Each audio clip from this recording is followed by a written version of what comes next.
Вы стоите на своей кухне, в руке у вас кусочек сочной вареной курицы, которую ваш питомец еще вчера обожал больше всего на свете.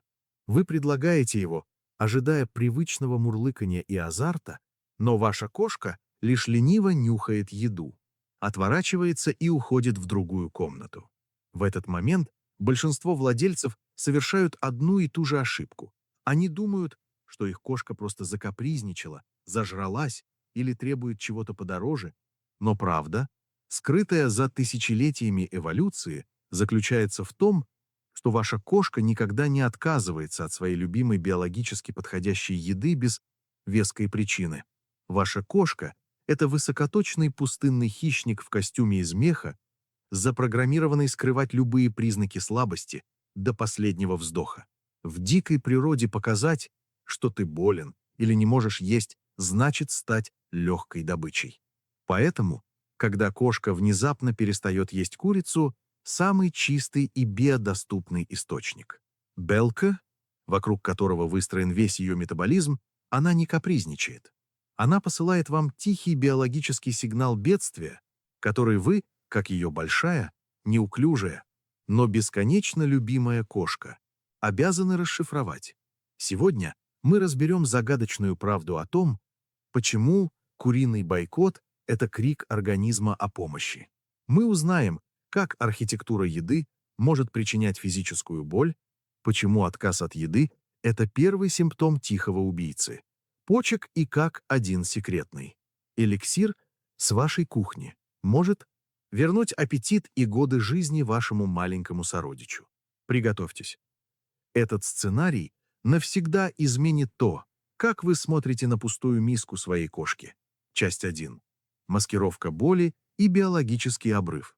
Чтобы понять, что происходит в голове вашей кошки, нужно взломать ее эволюционный код. Кошки облигатные плотоядные.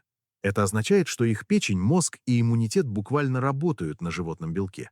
Вареная куриная грудка — это эталон такого белка, содержащий полный набор аминокислот для выработки энергии и регенерации шерсти. Когда кошка отказывается от такого золотого стандарта, проблема почти никогда не в вкусе. Кошки — величайшие лжецы в том, что касается боли. Она может продолжать играть и мурчать, пока внутри нее бушует воспаление или отказывает орган. Отказ от еды — это момент, когда биологическая маскировка дает сбой. Если курица больше не привлекает хищника, значит энергия, необходимая для пищеварения, стала стоить дороже, чем сама жизнь. Это состояние биологического обрыва, и время здесь работает против вас. Часть 2. Архитектура боли. Когда еда становится врагом, иногда причина отказа кроется не в самой курице, а в том, как кошка ее чувствует. Вы когда-нибудь задумывались, почему ваша кошка игнорирует дорогой корм, но может съесть что-то другое? Секрет в архитектуре и форме. У кошек в пасти есть невероятно чувствительные соматосенсорные рецепторы. Если у вашей кошки начинается гингивит или стоматологическое заболевание, что случается крайне часто и болезненно, процесс жевания превращается в пытку. Ошибка формы. Если кусочки курицы слишком крупные или имеют острые края, они могут вызывать микротравмы воспаленных десен. Тактильный шок. Кошка ощущает текстуру еды еще до того, как почувствует вкус. Если контакт с пищей причиняет дискомфорт слизистой, мозг хищника мгновенно блокирует аппетит, чтобы избежать боли. Для пожилых кошек с грузом возраста или животных с болезнями зубов даже самое нежное курица может стать треугольным испытанием, требующим слишком много усилий. В такие моменты переход на крошечные порции или жидкий шелк становится не просто сменой рациона, а избавлением от мучений. Часть 3. Почки и тихий убийца. Обезвоживание как причина голода. Самая серьезная причина, по которой курица может внезапно оказаться в игноре, это почки.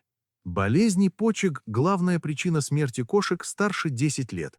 Проблема в том, что кошки, выходцы из пустыни, со слабо развитым чувством жажды, они почти всегда хронически обезвожены. Когда почки перестают эффективно фильтровать токсины, в организме накапливаются продукты распада. Это вызывает постоянную тошноту. Курица, будучи богатой белком, требует от почек усиленной работы. Если орган перегружен, кошка инстинктивно начинает избегать еды, которая заставляет ее чувствовать себя плохо. Многие владельцы замечают проблему слишком поздно, когда эрозия почечной функции уже необратима. Но есть секрет долголетия, который работает в вашей лаборатории на кухне. Часть 4.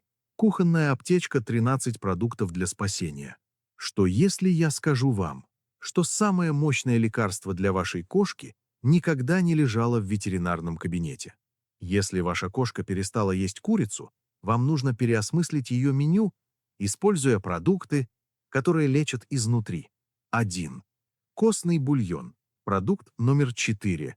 Это жидкое золото. Приготовленный в течение 12-24 часов из сырых костей без соли и специй, он богат коллагеном и аминокислотами для суставов и почек. Это лучший способ напоить кошку, которая отказывается от миски с водой. 2. Чистое тыквенное пюре. Продукт номер 2. Если отказ от еды связан с вялостью кишечника или комками шерсти, тыква сработает быстрее лекарств. Растворимая клетчатка регулирует все на биологическом уровне, выталкивая застрявшее до того, как оно станет проблемой. Сан.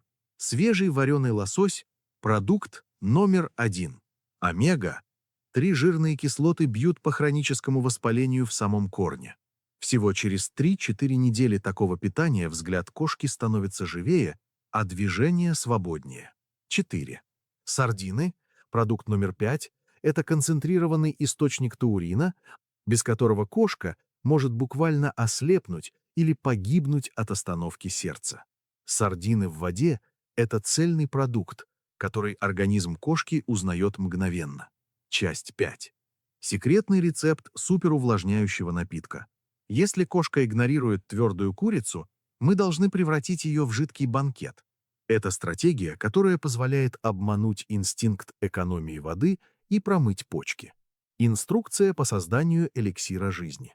Возьмите порцию вареной курицы или качественного влажного корма. Добавьте 150 мл чистой воды. Это кажется большим объемом, но секрет в разведении: мы хотим, чтобы кошка выпила все до капли. Добавьте кремовое лакомство для запаха, который пробудит охотничий инстинкт. Взбейте все блендером до состояния жидкого шелка. Никаких комочков, никакого сопротивления, только ароматный эликсир. Этот напиток вымывает токсины и защищает нефроны почек так, как не может ни одна прессованная капсула. Когда вы видите, как ваша привередливая кошка выпивает такую миску дочисто, это музыка здоровья. Часть 6. Психология клавиатуры и голос исцеления. Иногда отказ от еды – это не физическая болезнь, а психологическое отчуждение. Помните, кошка считает компьютер своим соперником за ваше внимание. Если вы часами сидите за экраном, игнорируя ее присутствие, кошка может начать протестовать или впасть в апатию. Безмолвное безразличие хозяина – самая глубокая рана для кошачьей души. Как вернуть связь? Используйте свой самый мощный инструмент – ваш голос. Слышать и слушать. Кошка слышит вас всегда, даже во сне. Но слушает она только тогда, когда чувствует, что это стоит ее времени. Тон безопасности. Высокий, мягкий и предсказуемый голос – это сигнал «мир в порядке», похожий на звуки матери, кошки, дистанционное поглаживание. Разговаривая с кошкой ласково, вы снижаете ее стресс без физического вторжения. Это дистанционное поглаживание может успокоить ее желудок и вернуть аппетит. Когда вы предлагаете ей еду, не делайте это молча. Назовите ее по имени, она его отлично знает. Используйте мягкие паттерны звуков, которые она связывает с приятными последствиями. Ваш голос для нее – это не текст, а музыка безопасности. Часть 7. Как сказать «нет» болезни? Если кошка отказывается от еды из-за капризов или попыток манипуляции, вам нужно уметь говорить «нет» на ее языке. Но никогда не делайте этого через крик Или пульверизатор это лишь научит ее бояться? Вас, как источника непредсказуемой опасности. Настоящее «нет» — это последовательность и паттерны. Кошки реагируют на мотивацию и стимулы. Используйте положительное подкрепление. Когда кошка проявляет интерес к правильной еде, награда, лакомство или ласка должна поступить в течение 3 секунд, чтобы мозг выделил дофамин и закрепил успех. Если же отказ от курицы сопровождается вокализацией, особенно ночью, это не каприз. Это может быть признаком гипертиреоза, высокого давления или когнитивной дисфункции у пожилых кошек. В этом случае ваше «нет» болезни должно выражаться в немедленном визите к ветеринару для измерения давления и анализа щитовидной железы. Вы ее щит и ее жизнь. Посмотрите на свою кошку прямо сейчас. Она не видит в вас владельца. Она видит в вас свой мир, свою защиту и свой дом. Она полностью зависит от вашей способности заметить, что ее мурчание стало тише, а аппетит к курице исчез. Секрет долголетия в маленьких водных шагах и внимании к деталям кухни. Каждый лишний миллилитр воды в суперувлажняющем напитке, каждая ложка тыквы или кусочек лосося – это еще один день, который вы выиграли для жизни рядом с ней. Берегите своего маленького хищника. Помните, что для вас кошка – это лишь часть жизни, но для нее вы и есть вся ее жизнь. Начните ее исцеление прямо сегодня. С одного мягкого слова, одной миски костного бульона и вашего осознанного присутствия. Потому что в конечном итоге, в этом огромном и часто холодном мире, ваш голос – это ее музыка, ваше присутствие – ее безопасность, а ваша любовь – это единственный щит, способный остановить время. Поделитесь в комментариях, сталкивались ли вы с внезапным отказом кошки от любимой еды? Удалось ли вам найти причину в ее архитектуре или здоровье? Давайте вместе учиться понимать этот великий молчаливый язык кошачьего сердца.